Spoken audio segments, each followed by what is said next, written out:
kita berdoa. Ya Tuhan, kami bersyukur dan berterima kasih untuk anugerah Tuhan yang memungkinkan kami boleh menikmati hari ini lagi bersama dengan Tuhan. Kami bersyukur dan berterima kasih untuk anugerah Tuhan yang telah membawa kami memasuki bulan yang ke-7 pada hari ini. Kami juga bersyukur dan berterima kasih kalau Tuhan izinkan kami boleh menikmati kehadiran Tuhan melalui firman Tuhan. Oleh sebab itu aku berdoa Tuhan memberkati kami semua, baik kami yang ada di ruangan ini dan jemaat Tuhan yang beribadah di rumah mereka masing-masing. Siapkan hati kami semua untuk menikmati Tuhan, menikmati firman-Mu pada pagi hari ini. Terpujilah Engkau Bapa. Ini doa kami. Biarlah kasih karunia damai sejahtera dari Allah Bapa, dari Yesus Kristus menolong memberkati kami dengan kebenaran firman Tuhan pagi hari ini. Amin. Silakan duduk kembali Bapak Ibu dan Saudara. Shalom Bapak Ibu dan Saudara yang dikasihi Tuhan. Apa kabar hari ini? Dan saya yakin dan percaya baik Bapak Ibu Saudara-saudara yang sedang mengikuti ibadah di rumah. Doa saya Tuhan melawat saudara, Tuhan memberkati Bapak Ibu Saudara-saudara sekalian. Dan saya bangga saudara boleh menikmati suasana ibadah hari ini. Walaupun saudara kita masih beribadah di rumah kita masing-masing. Saudara-saudara yang dikasihi dalam Tuhan Yesus Kristus, sepanjang bulan ini, bulan Juli, kita bicara tentang keluarga.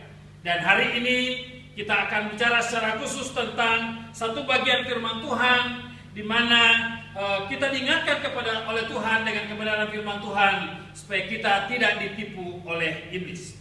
Bapak Ibu dan saudara-saudara yang dikasihi dalam Tuhan, kita akan membaca kebenaran firman Tuhan pada pagi hari ini yang terambil dari Kejadian pasal 3 ayat yang pertama sampai dengan ayat yang ke-6. Kejadian pasal 3 ayat pertama sampai dengan ayat yang ke-6. Bapak Ibu silakan memperhatikan di Alkitab Bapak Ibu saudara-saudara sekalian, dan saya akan membacakannya untuk kita. Manusia jatuh ke dalam dosa. Adapun ular ialah yang paling cerdik dari segala binatang di darat yang dijadikan oleh Tuhan Allah. Ular itu berkata kepada perempuan itu, tentulah Allah berfirman, semua pohon dalam taman ini jangan kamu makan buahnya, bukan? Lalu sahut perempuan itu kepada ular itu, buah pohon-pohon dalam taman ini boleh kami makan, tetapi tentang buah pohon yang ada di tengah-tengah taman, Allah berfirman, jangan kamu makan ataupun meraba buah itu, nanti kamu mati.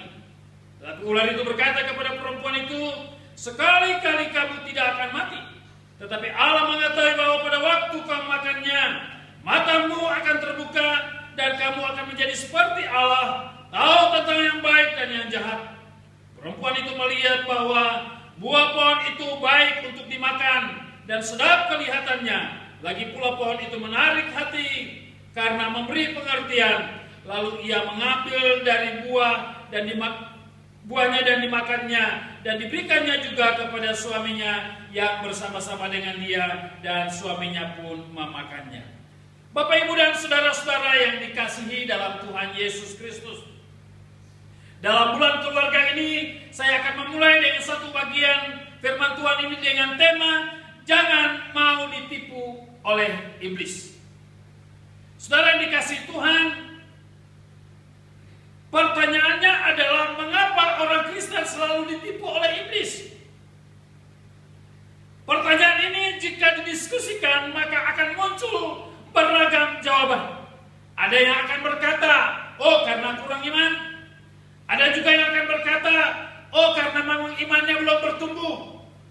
Dan ada juga yang mungkin akan berkata bahwa memang dia belum sungguh-sungguh dengan Tuhan.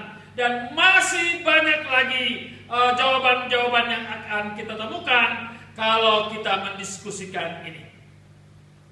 Bapak Ibu dan saudara-saudaraku yang dikasihi dalam Tuhan Yesus Kristus, ketika kita melihat kebenaran firman Tuhan ini, maka benarlah apa yang dikatakan oleh Rasul Paulus dalam Efesus pasal 6 ayat yang ke-10 sampai dengan ayat yang ke-12.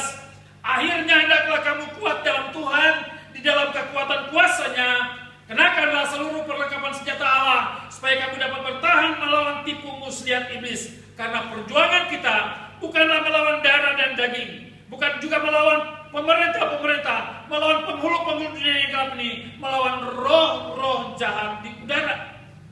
Oleh karena itu Bapak Ibu dan Saudara, Iblis tentunya punya 1001 macam strategi yang akan dipakai oleh iblis untuk menipu kita, memperdaya kita, sehingga membuat kita bisa masuk dalam perangkapnya. Oleh sebab itu saudara-saudara, melalui kebenaran firman Tuhan ini saya ingin mengajak kepada kita sekalian untuk kita sama-sama merenungkan beberapa alasan mengapa orang Kristen mudah tertipu atau mudah ditipu oleh iblis. Yang pertama, karena iblis membangun komunikasi dengan manusia dengan menggunakan nama Tuhan dan firman Tuhan. Kejadian pasal 3 ayat pertama. Adapun ular ialah yang paling cerdik dari segala binatang di darat yang dijadikan oleh Tuhan Allah.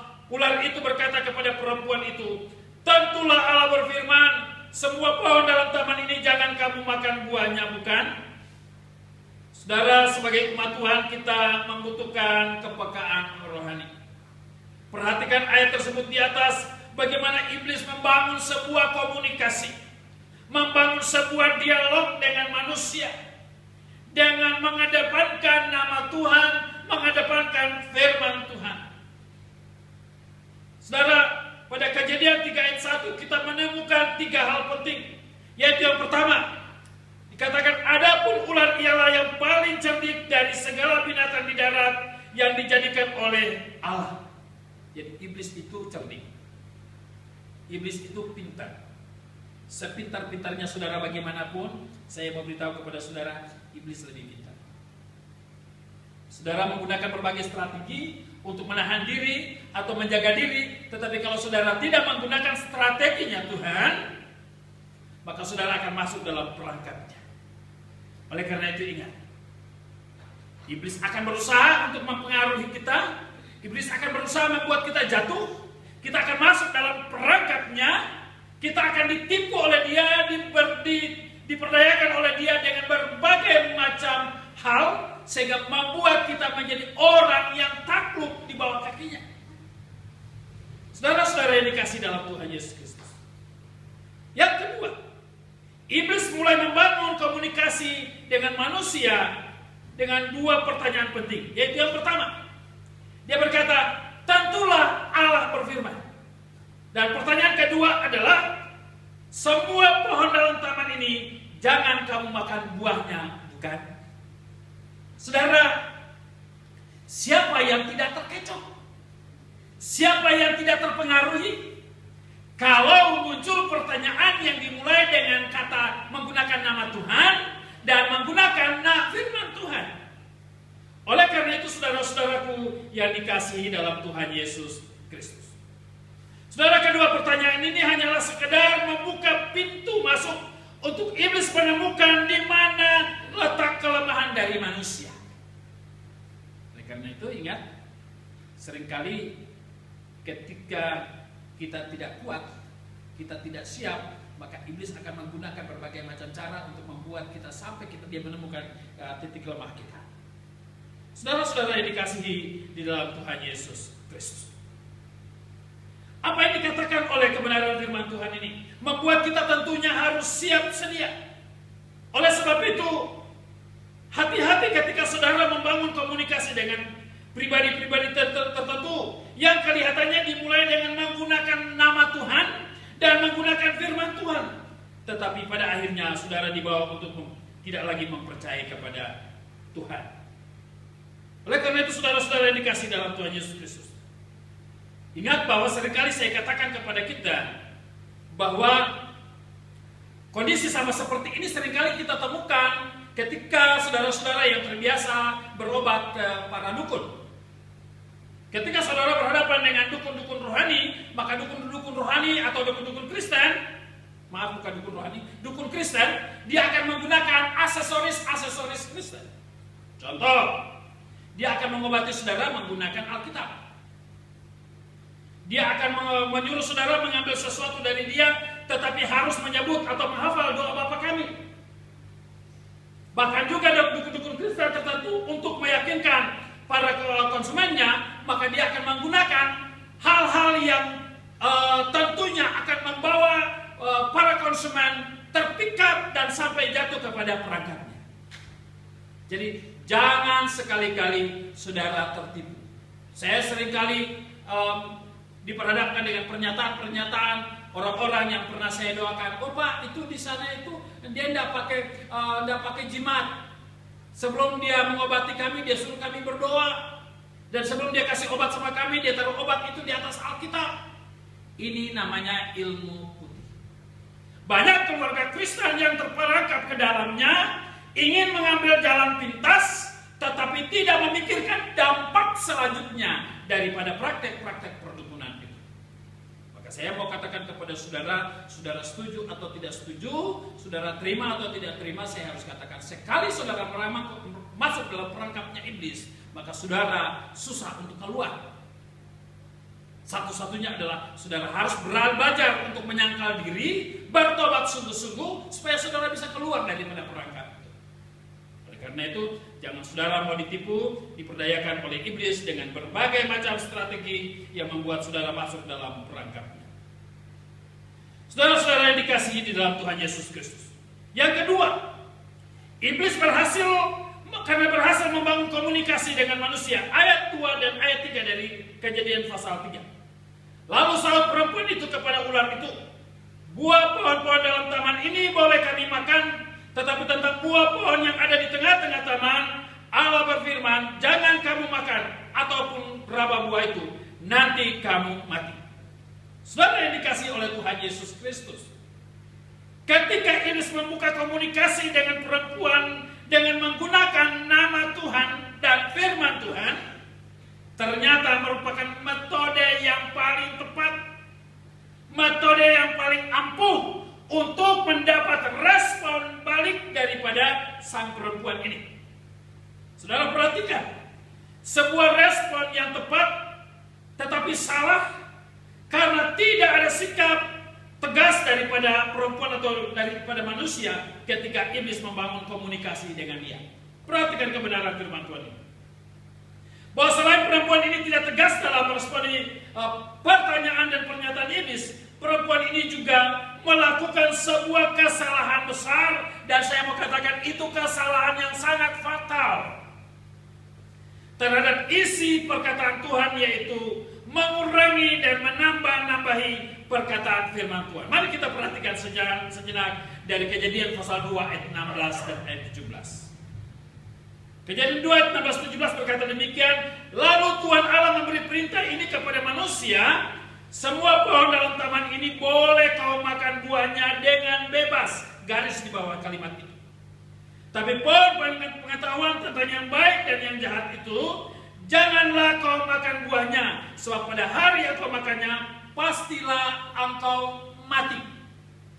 Saudara perhatikan bagaimana jawaban perempuan ini terhadap pertanyaan iblis berkaitan dengan apa yang difirmankan Tuhan atau apa yang diperintahkan oleh Tuhan kepadanya.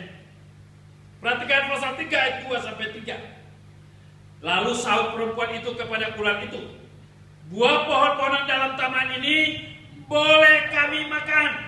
Perhatikan kalimat selanjutnya, tetapi tentang buah pohon yang ada di tengah-tengah taman, Allah berfirman, jangan kamu makan ataupun raba buah itu, nanti kamu mati. Saudara, kesalahan apa yang saudara temukan dari teks ini? Dari pasal 2 ayat 16 dan 17, kemudian pasal 3 ayat 2 dan 3, kira-kira kesalahan apa yang saudara temukan? Saya mau beritahu saudara hari ini dari kebenaran firman Tuhan ini, bahwa apa yang dikatakan oleh perempuan ini dengan menanggapi pernyataan pertanyaan iblis adalah sebuah kesalahan besar. Karena apa? Perempuan ini mengurangi perkataan Tuhan, perintah Tuhan, atau kata-kata yang disampaikan oleh Tuhan, dan menambah-nambahi perkataan Tuhan. Perhatikan sekali lagi ayat yang ke-16 dari pasal 2. Tuhan berfirman, semua pohon dalam taman ini boleh kau makan buahnya dengan bebas. Perhatikan pasal 3 ayat 2. Ada bahasa daripada perempuan atau pernyataan perempuan ini. Buah pohon-pohon dalam taman ini boleh kami makan. Apa yang hilang di situ? Kata apa? Kata semua dan kata bebas. Karena pasal 2 ayat 16 itu dikatakan semua pohon. Tetapi pada pasal 3 perempuan justru berkata buah pohon-pohonan. Kata semuanya dia hilangkan, kemudian ditutup dengan ada sebuah kalimat. Kata buah pohon-pohon dalam taman ini boleh kami makan. Saudara, iblis mulai menemukan peluang untuk terus berusaha menawan dia. Iblis berusaha untuk terus bisa membawa dia masuk dalam perangkatnya. Karena apa? Ternyata manusia tidak punya kepekaan terhadap firman Tuhan. Maka hati-hati Bapak Ibu Saudara-saudara yang mendengar firman Tuhan, saudara yang ada di rumah. Jangan coba-coba saudara menambah-nambahi atau mengurangi perkataan Tuhan. Ketika saudara berobat kemanapun, jangan coba-coba saudara, oh namanya juga ora et labora, berdoa dan bekerja. Saudara, kalau memang Allah mengizinkan kita untuk lakukan lakukan juga terhadap penyembahan-penyembahan yang lain, saya yakin dan percaya tidak ada gereja yang akan lepas daripada hal ini. Tetapi Alkitab katakan apa? Allah sangat membenci. Allah begitu keras. Allah begitu tegas. Allah tidak pernah kompromi. Jadi sekali lagi, jangan coba-coba saudara mengurangi setiap perkataan Tuhan atau saudara menambahi perkataan Tuhan. Tuhan tidak mau itu terjadi. Saudaraku yang dikasihi di dalam Tuhan Yesus Kristus. Perhatikan. Yang ketiga, manusia dengan sesuka hati mengurangi perkataan Tuhan. Ya.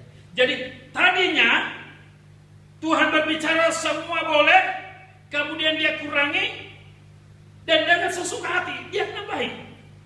Perhatikan kebenaran firman Tuhan. Bahkan dalam kalimat selanjutnya dari pasal yang ketiga dikatakan jangan kami makan atau raba. Padahal di pasal 2 kata raba itu tidak ada. Mungkin logika berpikir kita begini, Pak, bagaimana mungkin dia kalau mau makan tetapi tidak raba? Itu logika berpikir kita. Tapi ingat, saya mau beritahu kepada kita begini, logika berpikirmu tidak sama dengan cara berpikirmu.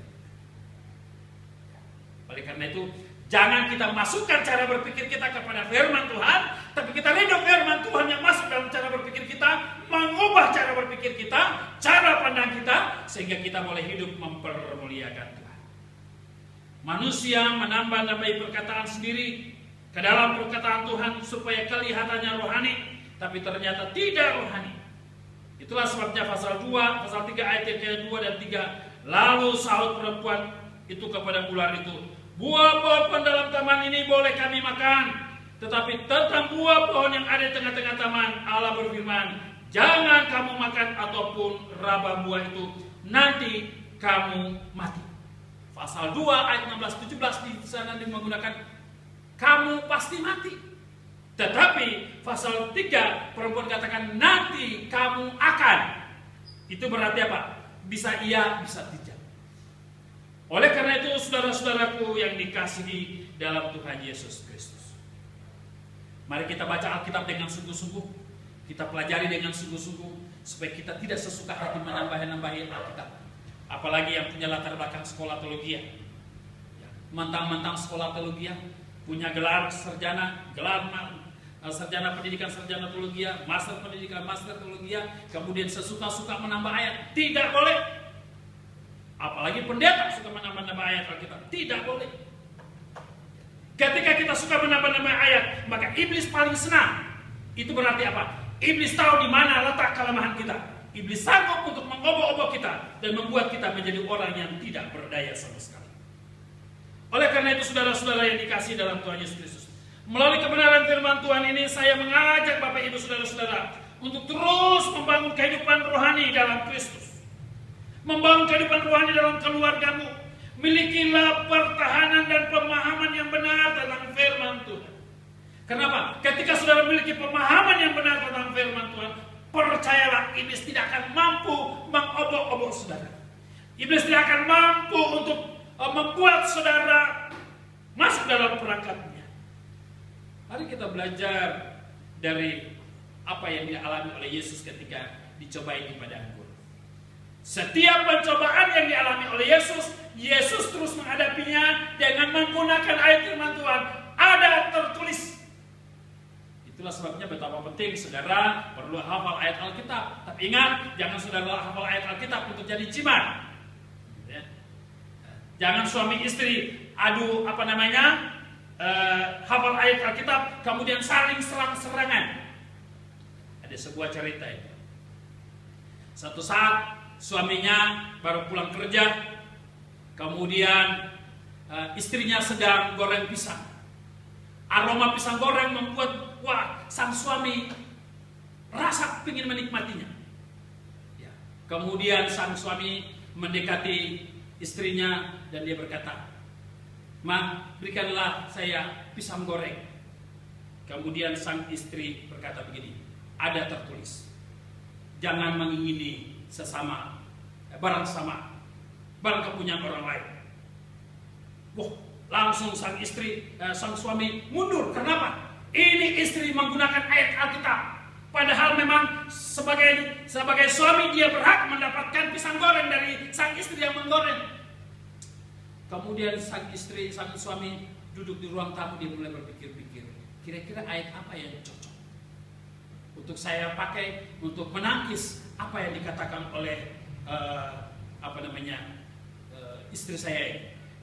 Dia lagi duduk, kemudian tiba-tiba istrinya datang, "Pak, tolong ambil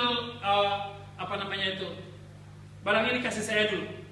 Kemudian sang suami berkata gini, "Kerjakanlah pekerjaanmu dengan takut akan Tuhan."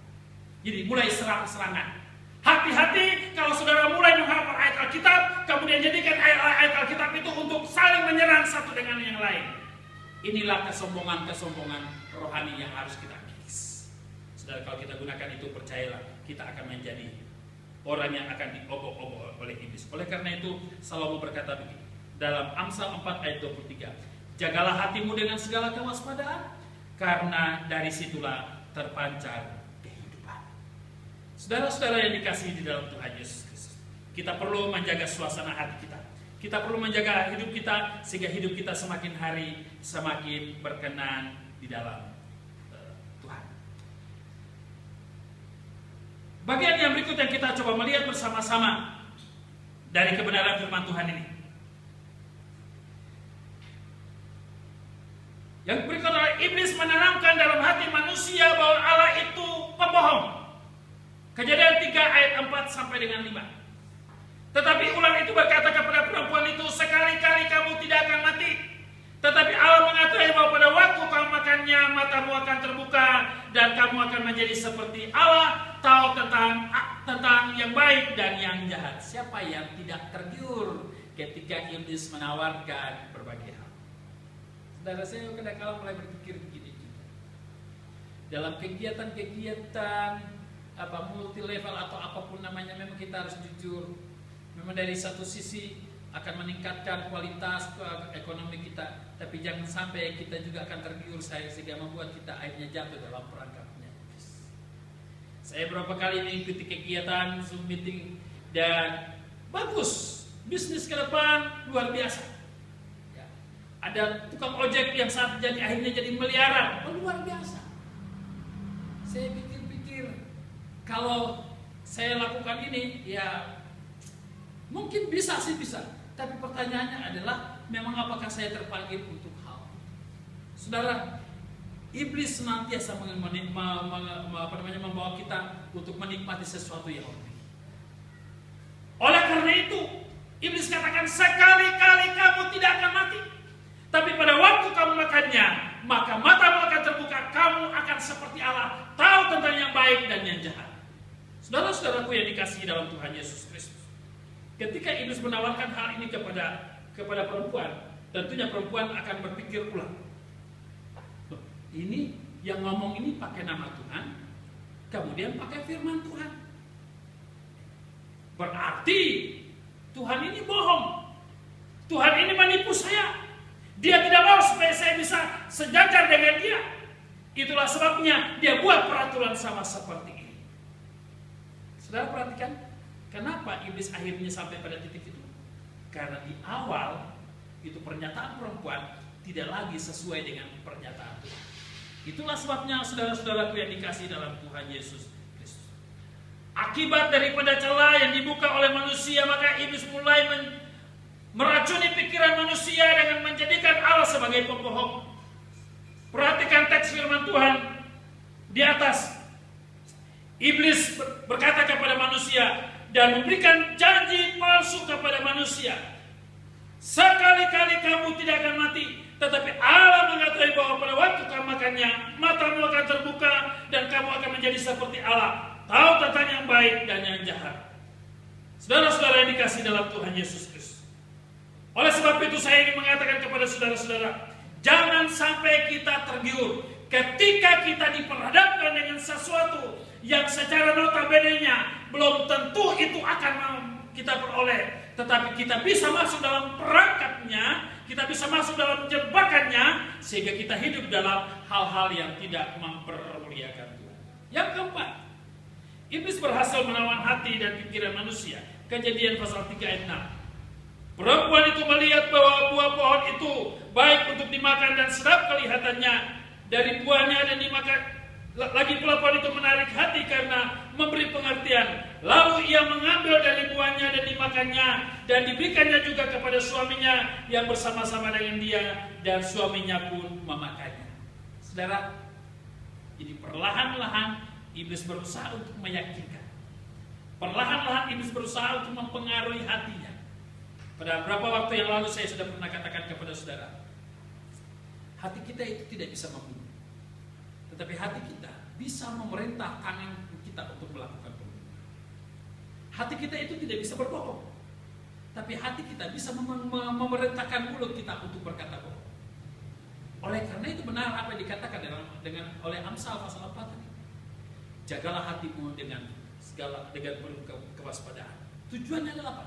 Supaya kita tetap mempermuliakan Tuhan. Kita rindu melalui kehidupan kita Allah dipermuliakan. Dan jangan sampai akhirnya hati kita, hidup kita ditawan oleh iblis. Maka sekali lagi, benarlah apa yang dikatakan oleh kebenaran firman Tuhan dari Efesus pasal 6 ayat 10 sampai dari 12 dan ayat yang ke-13. Ya. Perlu kita menggunakan seluruh perlengkapan senjata rohani supaya kita mampu. Kita bisa mampu melawan, menghadapi segala strategi iblis. Kenapa? Iblis punya 1001 macam strategi untuk menghancurkan kita. Iblis punya 1001 macam cara untuk bagaimana mengalahkan kita. Maka ingat dalam Lukas pasal 4 ayat 1 sampai dengan ayat yang ke-13. Tahap demi tahap ketika iblis berusaha mencoba Yesus dan tidak berhasil, pada ayat yang ke-13 berkata begini, lalu iblis mundur dan menunggu waktu yang tepat. Kenapa? Yesus senantiasa menghadapi tantangan pencobaan itu dengan firman Tuhan. Oleh karena itu, mari saudara-saudaraku yang dikasihi dalam Tuhan Yesus Kristus. Sekali lagi, dalam membangun kehidupan rumah tangga saudara, suami harus berkata kepada istri, istri harus berkata kepada suami, mari kita bangun kekuatan rohani kita supaya kita tidak diobok-obok oleh iblis. Suami istri mari berkata kepada anak-anakmu, hai anak-anak, mari kita membangun persekutuan kita dengan Tuhan supaya kalian, kita semua tidak ditipu oleh iblis dengan berbagai macam tipu daya. Kenapa? Ada banyak hal bisa akan muncul. Ada banyak hal bisa terjadi dalam kehidupan.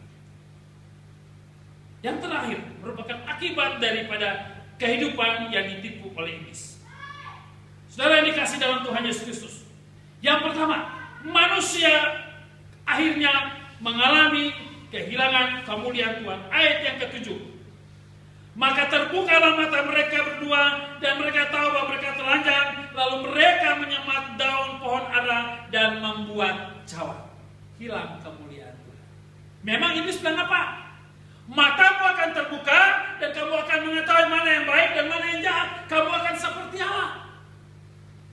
Ketika mereka hidup dalam kemuliaan Tuhan, kemuliaan Tuhan itu menutup mereka sehingga mereka tidak dapat melihat hal-hal yang tidak membawa mereka untuk tidak memuliakan Tuhan.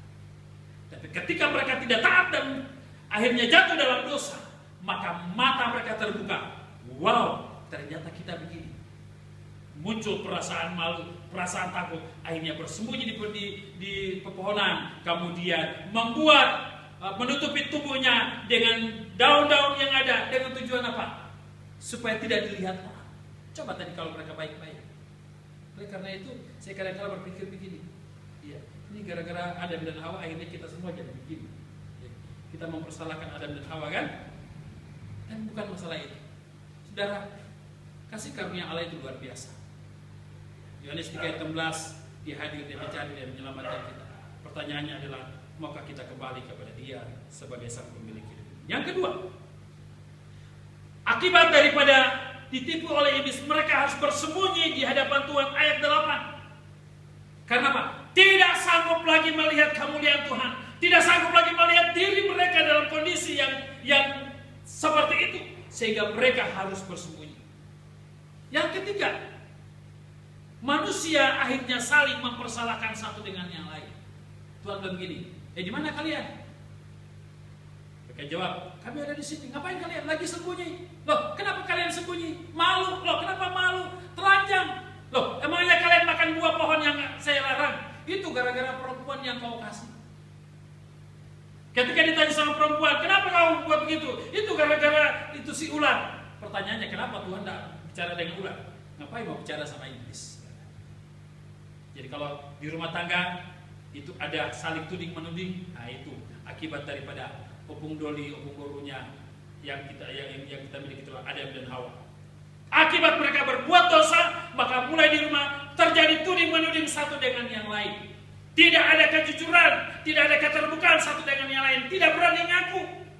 Seharusnya Adam harus berkata begini, Tuhan saya minta maaf, Tuhan saya yang salah karena saya tidak sempat ngomong dengan dia. Dia pergi cari ambil buah, saya juga datanya sama dia, kau ambil dari mana? Saya datanya karena saya juga suka buah itu, saya sudah makan. Seharusnya Adam berlaku seperti ini. Tapi Adam bilang itu gara-gara perempuan yang kau kasih, jadi Tuhan disalahkan. Ketika saudara diperhadapkan dengan berbagai persoalan, ingat, jangan saudara mempersalahkan. Katakan kepada orang di samping kiri kanan, kalau berbuat salah, jangan persalahkan Tuhan. Saudara yang dikasih dalam Tuhan Yesus Kristus. Akibat yang berikut, yang keempat, hidup manusia akhirnya jadi susah dan sengsara. Saya seringkali katakan, pernahkah ada ibu-ibu yang waktu melahirkan sambil senyum atau sambil tertawa, saya melahirkan. Dari pengalaman saya dan ibu mendampingi ibu-ibu yang melahirkan, menjerit kesakitan, bukan panggil Tuhan, tapi panggil, aduh mak, aduh bang, panggil suaminya. Tidak pernah panggil Tuhan, yo Tuhan Yesus tolong. Inilah akibat. Untuk laki-laki, Tuhan katakan begini, karena kau ikut maunya perempuan ini, istrimu, maka sekarang kau dengan susah payah dulu baru dapat uang, kau cangkul keras dulu baru dapat makan minum. Sekarang di kebun sebelah ini banyak yang bertani, puji Tuhan. Tidak mungkin dia pergi lihat kebun itu, kebun, tumbuhkan itu jagung, tumbuhkan itu singkong, sayur. Tidak. Mulai ibu-ibu bungkus kepalanya pakai kain, sang bapak pakai topi, pakai lengan panjang, pegang cangkul, habis cangkul, bakar, habis bakar, digaburin tanah, baru ditanam. Habis tanam, apakah langsung nikmati? Oh tidak saudara, menunggu dulu. Saya saja tanam kangkung di belakang. Waktu tanam kangkung hari pertama, waktu tumbuh, oh bagus, senang sekali. Kemudian saya lihat, kok kenapa ini kangkung ini mulai dipotong-potong seperti kayak ada yang potong. Malam kedua saya mulai tidak tidur, saya keliling saudara. Malam kedua saya dapat satu ember itu bekicot. Kalau itu digoreng itu enak saudara. Ternyata bekicot tidak mau ketinggalan. Sesudah kangkungnya tumbuh bagus, bekicotnya tidak ada, botak lagi. Baru didapati, ternyata tikus habiskan. Waduh. Jadi nampaknya itulah hukum. Jadi dosa itu membuat kita sengsara. Saudara yang dikasih dalam Tuhan Yesus Kristus, dengan susah payah kita akan berusaha, dengan susah payah kita akan bekerja, baru bisa menikmati. Oleh karena itu, saya saja pelihara lele 200 ekor, tinggal 10 ekor. Sudah beli capek-capek, bawa dari Sungai Tambiang sampai di rumah. Karena saya bungkus ikat kuat-kuat sampai di rumah mati sekian banyak. Ya, maklum saya kan bukan kerja di perikanan kan? Jadi saya pikir saya ikat kuat-kuat karena dalam air aman. Ternyata ikan juga butuh udara, saudara. Akhirnya besok lagi saya pergi beli 100 ekor lagi. Ternyata hari ini kata Saskia tinggal 10 ekor, puji Tuhan. Daripada tidak ada sama sekali. Akibat yang berikut, kelima adalah Allah harus mengusir mereka dari Taman Eden. Ayat 23. Lalu Tuhan Allah mengusir dia dari Taman Eden supaya ia mengusahakan tanah dari mana ia diambil. Saudara-saudara yang dikasihi di dalam Tuhan Yesus Kristus, sudah hidup nyaman-nyaman, hidup enak diusir. Kenapa? Karena dosa, karena perbuatan-perbuatan dosa yang dilakukan. Oleh karena itu, saudara-saudara yang dikasihi di dalam Tuhan Yesus Kristus, melalui kebenaran firman Tuhan ini, saya ingin membawa kepada kita sampai kepada kesimpulan. Melalui kebenaran firman Tuhan ini kita dapat menarik kesimpulan, jika kita mau hidup, kita diberkati oleh Tuhan, rumah tanggamu tetap ada dalam berkat Tuhan, maka hiduplah seturut dengan firman Tuhan. Tapi kalau engkau mau hidup sengsara, hidupmu jauh dari berkat Tuhan, maka janganlah engkau melakukan firman Tuhan. Hanya dua. Kalau engkau lakukan firman Tuhan, hidup setia dengan kebenaran firman Tuhan, maka berkat Tuhan akan menjadi milikmu. Rumah tanggamu diberkati Tuhan, istrimu diberkati Tuhan, anak-anakmu diberkati oleh Tuhan. Tapi kalau engkau mau berkat jauh daripadamu, maka janganlah engkau lakukan firman Tuhan. Maka seluruh berkat yang Tuhan sediakan bagi saudara tidak akan menjadi bagian dalam hidup. Tuhan memberkati kita sekalian melalui kebenaran firman Tuhan pada pagi hari ini. Amin. Mari kita berdoa.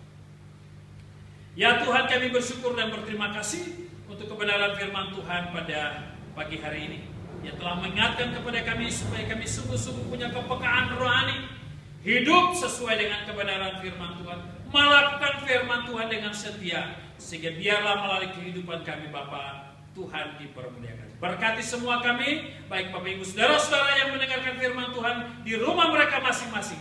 Roh Kudus-Mu mengartikan, menerjemahkan firman Tuhan ini, sehingga kami dapat melakukannya, mempraktikannya dalam kehidupan kami tiap-tiap hari. Terpujilah Engkau Bapa. Ini doa kami. Dalam nama Yesus kami mengucap syukur dan berdoa kepada Bapa di surga.